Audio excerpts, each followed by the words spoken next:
conform to society a little bit. So when you came here to the United States, of course, the first thing you learn is language. When you overcome language, then you can learn how to fit in. But it's not all about the learning about the tedious grammar and learning about the rhetoric that's you're learning English. But it's also learning about how to fit in properly, how to fit into society, how to fit into a community, how to fit into a school, and how to fit in to friend groups. I guess like experience that really struck me was in 6th grade when I was eating lunch during school. Every day I bring my own lunch, of course. My mom would help me prepare the Chinese food, the things I've eaten all my life.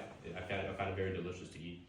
But then like one day I remember clearly that it was someone that came up to me and said, "Why does your food smell like that? Why does your food smell like that?" That phrase struck me because it just really struck me in a sense where I'm just not part of the society. I'm eating something that's different.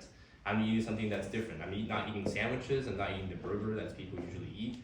I'm eating a food that what people think is different. But that difference didn't really feel as if it's a good difference.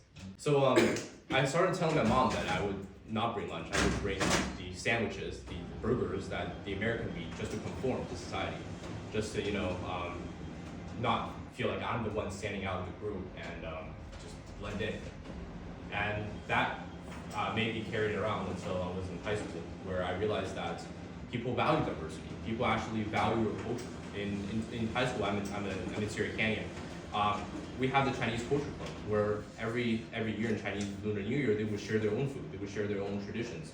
And people actually love the food.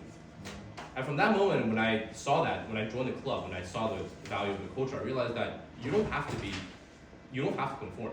You don't have to necessarily neglect the culture just to fit into a community. You can be yourself. And in a sense, valuing your own culture and celebrating your own culture is in a sense fitting in. And eating your food, even though it's not sandwiches or burgers, it's still your own culture. It's still part of your own society that you value very much.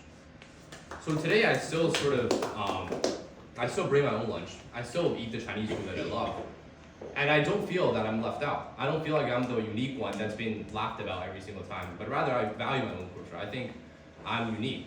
I think I can have a different perspective, and that I'm something that just stands out in the community. I'm not really the one that's being, same as everyone else, as the Americans. They eat sandwiches and burgers every day. That's my experience.